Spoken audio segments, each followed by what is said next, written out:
Hi, I'm Matt Lightfoot, one of the associate producers here at Foundry 42 in the UK. I'm David Coulson, I'm a junior gameplay programmer at CIG.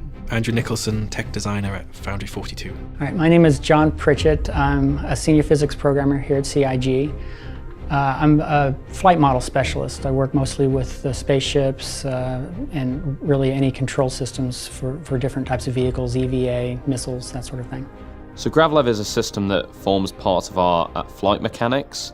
It specifically affects most of our bikes on the planet, so this is the system that makes them levitate off the ground. What we wanted to do is recreate, the iconic hover bike like you see in Star Wars, or the hover vehicles also from Star Wars. But of course, we wanted to create this, as realistically as we can. So the concept of Gravlev for us is this idea that it's kind of like maglev. You have this upward force that depends on the distance between the elevation of the bike or the vehicle to the ground. So the lower you get, the more upward force is available. The farther you get away, the less force that it can create. It's an extra feature on top of the existing flight system. So bikes are pretty much considered ships in the flight control system, and we have this extra added layer on them that basically queries the environment around them and tries to orient the bikes vertically. First of all, we just say, okay, we would like you to be hovering at this height. And then using the motion control algorithms that I said before, we can specify a positional goal and we'll say, hey, we want the bike to be at this position. So what we do is, instead of saying a position, we say, we want the bike to be at this height. And then we can let the motion control algorithms work out how much force you need to hold the bike at this height. And so once you're at that point, we're okay, and then we have some extra layers on top of that. So we have, like, if you're moving really fast, we increase the elevation, because you're inclined to hit something if you're traveling fast. If you're turning, we work out how much force is being used to turn the ship, and we roll it based on that. So you can sort of lean into turns like you're on a bike. And then of course we have the collision avoidance, which will query if you're about to hit something and then try and elevate the bike over it. There's some limits to that. We also had the discussion recently of, do we want to at some point say, hey, you intentionally just drove into a wall, we're not going to try and stop you, because otherwise you'll get flung so high into the air that it may take a couple of minutes to get down to the ground again. So at some point the collision avoidance system will say, this object is too much for us to bother, we'll just let you crash into it. And I think that's a reasonable compromise. It's really hard to decide at what point do we let the bike crash, because generally you don't want it to crash at all. It's irritating for the player if you're constantly crashing. But there's a point where you've just drove into a wall. It's your fault. And so we now allow that. Previously we didn't, which I think caused some of the issues of the bikes getting flung into the air. A lot of games, when they do Gravlev or hover bike type systems, they tend to use sort of a faked collision, or it's almost like a hidden wheel or some kind of a surface that's riding on the ground, but you don't see it. And so it very, very closely follows the terrain. But I've modeled this to actually work from an upward acceleration. So the closer you get, the more it can push up. So it's more of a bounce, and you're never like, just following the terrain perfectly. You're always just kind of skimming over it. And so, like, if the ground comes up too quickly, you're gonna skid off it a little bit.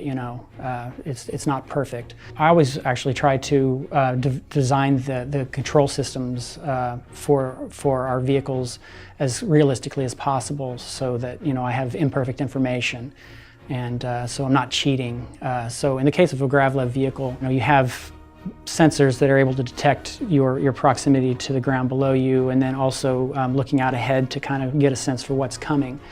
But it's not perfect, so there might be like a rock, that the sensors don't quite pick up on, and so if you're not careful, you're going to slam into that. So the player has the ability to kind of adjust your elevation a little bit to work along with the control system. So if you think you're going to collide with a rock, you can kind of go up a little bit, and or if maybe you're going to bump your head on an outcropping or something, push down a little bit under it. You may have noticed at the Citizen Con stream, when Glenn was flying the Nox around, he was being really, really careful, because at the time the Gravlev bikes were quite unstable, and if you clipped a rock or you clipped some bit of geometry, it would suddenly flip into the air and spin and lose control.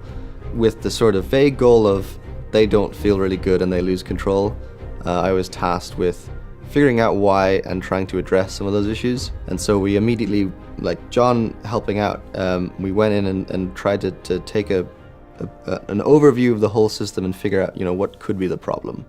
And we have things like, hey, if the thrusters are being damaged and they can't provide enough thrust to either correct a loss of control, or they just can't provide enough thrust to even function, you're going to lose control. Or maybe, you're running out of fuel and the thrusters don't have enough fuel to counteract the spin. But then we have other issues, like the Gravlev system, for example, basically fires these rays out in front of you while you're moving to detect if there's any objects in the way. And if there are, it will force you up a little bit to try and get you over those obstacles. But the problem is it doesn't really have any limit to that. So if you, for example, run up to a wall, it'll just fling you right up and you'll fly into the air, which is, it's sort of what you want, but there's limits to it, right? So we went and had a look at those things and decided, okay, the damage and the fuel actually didn't appear to be as much of an issue as it was. And we took a close look at the forces that the Gravlev system generates as you're, moving around, and figured out that there was actually some bugs. The system is so complicated, not complicated, but it's I guess highly strung, that very small bugs can have very subtle effects that there's something wrong, but you don't know why. And so one of the issues we found was the ray casting system, which is the system that fires rays out. The whole game uses it for all sorts of things. And we also use it for firing rays down at 3 points from the Gravlev bikes to figure out where the ground is. And occasionally, those rays hit the ground and go, hey, we hit the ground. And they come back and tell you that the ground is 12,000 kilometers away. And you're like, that's wrong. And it obviously then, screws with all the other maths, and everything goes awry and you lose control. So we found a few issues like that. And then one of the big things for us was the D-spin system. All ships in the game have this D-spin system where if you get knocked by a missile or something, or you clip a wing on something, and your ship begins to spin, it will immediately stop all other control and focus on using all thruster force to try and slow down the spin and keep you from losing control. And so we brought that system over to Gravlev. It was there before, but it wasn't really well tested and suited to Gravlev. So we sort of mixed it in with the Gravlev, and we say, for example, hey, if you're spinning, stop trying to elevate yourself, because what happens is you'll start spinning and maybe the front of your bike will be pointing toward the ground, and it'll say, hey, there's an obstacle in front of you, and it'll try and kick you up in the air while you're still spinning. So now we say, hey, you're spinning, just stop everything else you're doing, stop running the Gravlev simulation, and just try and slow yourself down. And then we dedicate all power and force to being able to do that. And once you've stopped spinning, we then try and align you upwards. So we'll figure out what your orientation is and set your goal to vertical, and we try and get you, oriented vertically. And we also had some issues, like we had loads of reports that the Gravlev bikes get stuck upside down and they can't get out because they can't reorient themselves because the driver's head or something is clipping into the ground. We added this new system to basically say, hey, are you clipping the ground? We can ask the physics system if you're touching anything right now. And if you are, push you up and then try and reorient the ship again. And the result is that nobody's reported that they're getting stuck upside down anymore, which is really good. And this is a few examples of a huge number of changes across the board that have just tried to push this more and more stable. We fixed a few more issues with the balance system that tries to keep the bike steady. So this has, say, you've done your 3 ray casts, and assuming one of the ray casts doesn't give you 12,000 kilometers as the result, it will say, okay, we now have enough information to create this plane, and using that we can orient the ship to, keep saying ship, I mean Gravlev bike. But we have enough information to orient it vertically. And we also don't want to, for example, if you're moving over some really rough terrain and there's a hole on one side of the bike. We don't want the whole thing to suddenly lurch over and move. We'd like you to have a little bit of air of, hey, the other 2 points haven't encountered some issue, and you haven't gone over a pothole. So just don't, shift the bike over and stuff. And it's worked really well. There was some designers the other day that were trying to find issues for when you damage the thruster, the Gravlev thrusters underneath the bikes, and they kept complaining that they couldn't crash it, which is, fantastic news. A few weeks ago, we had complaints that crashing the bikes were too easy, and now we have complaints that they can't crash the bikes, which is good. Dave's made some really, really good progress, as we've reported in our burn down reports, and he's making it feel far, far smoother, and also adding in some mechanics where you transition from hover mode up to the atmospheric flight, because obviously these bikes aren't just going to hover along the planet, you're also going to want to be able to kind of fly them, think Blade Runner style. So he's doing a lot of work there, and also tightening them up so that Andy can do a full balance pass on it as well, and that they also work with our atmospheric flight systems like turbulence and drag, so that these bikes are still controllable and kind of, obviously fun for you guys to use. I've been working to get the performance of the bikes the way we want them. So much like any other ship balance stuff, when it comes to performance, it's the same kind of thing where I'd basically run the numbers to see how much acceleration, how much maximum G-force it should allow, what's the average acceleration, what's the maximum acceleration, and then work out using our third order motion what the jerk value should be for each axis of the bike. It's much different because we're kind of allowing a lot higher acceleration on these bikes maybe than you might get, because the velocity is so low. I think the reasoning behind it, so velocity is low, you can have a bit more acceleration. That's the way I see it. So whereas you're not going as fast unless you're using the afterburner, it means you can be a little bit snappier on the turning. For the longest time we've had bikes in and they perform badly, whereas people are constantly complaining about the slidiness, because it's when you turn on a bike and you look the direction you want to go and you feel like you're drifting out, it really doesn't feel right. The ships kind of are like that when you've got the safeties off, and that's the way we want it. You want to be fighting the slide using boost and afterburner. It needs to be a hard challenge. We want to have that skill level. I think the bikes, it's a little less okay to do that. I think you need to be a little bit tighter, have better performance from the off, so that people feel in control. Mainly because of the hazards that are out there. A lot of these planets are so rocky, the terrain's it undulates all over the place, so the Gravlevs have the challenge of staying above these rocks. And if your performance is poor and you're sliding out, it makes it so much worse that you just end up hitting rocks and exploding. So I need to make sure that these bikes are controllable enough that you get in them after waiting so long to try them, that you don't just fly into a rock and explode. And that's really the acceleration on the x-axis, the making sure that that's high enough that they can turn well. But it is just making sure I've raised the numbers enough to get the ship flying tight to the ground and tight turns, but still making it so that if you use boost to basically chuck more fuel into the engines and overdrive them, you still get that feeling that you're getting more sharper turns when you use it. The Gravlev automatically calculates what it needs to do when it comes to a rock and raises you up, lowers you down accordingly. We do also have something that David's worked on, is you can now strafe up and down. We really wanted that. I mean, with it's not only the way that you transition between ground hover mode and space flight or in atmospheric flight in the bikes. If there is a large rock coming up, we don't want to make it so it automatically lifts you for everything. I mean, there is a bit of give and take. Small rocks, yes, we want it to bounce over them without you having any input.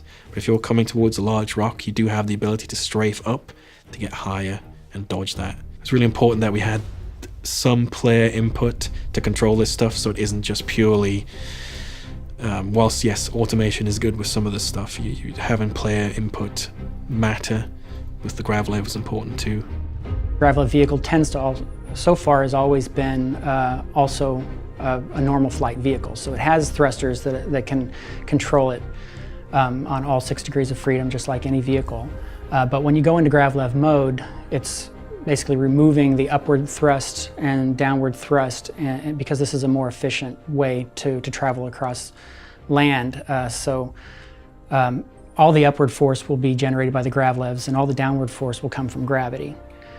So if you're cruising along and you hit, like a rim of a canyon, you're just going to fly off, and the only thing that's going to bring you down is gravity. And then as you approach the ground, the Gravlevs get close enough, they kick in, and it'll cushion you in, and you'll just continue on from there. So the question of your ability to transition in and out of normal flight to Gravlev mode is really separate from that. I mentioned before that you have the ability to kind of raise and lower your goal elevation, which is normally automatically controlled by the Gravlev system based on the terrain that you're going over. But you can rise up to a certain level, and if you hold it, I think strafe up is the control that we're using for that. If you hold that at that peak level for just a moment, you'll break out of that and continue flying on. So that's how you would get out into normal flight mode. And then once you fly back down within range of the ground and it's safe for it to drop back into Gravlev, then it'll continue on into Gravlev mode automatically. We pretty much have the ability to control your elevation in Gravlev. So previously, we say, hey, this is a safe height to be, skimming along the ground. But we now actually give you a little bit more control. So if you try and strafe up and down in Gravlev, you can move the target height that you're hovering at. And there's sort of like this invisible plane that is the limit of Gravlev. So you will hold space and you'll strafe up until you get to this point, and you'll feel the bike sort of being stuck there for a second. Keep holding space, the bike will pop out, and you'll see on the UI that it's changed into SEM mode. And at this point you're flying.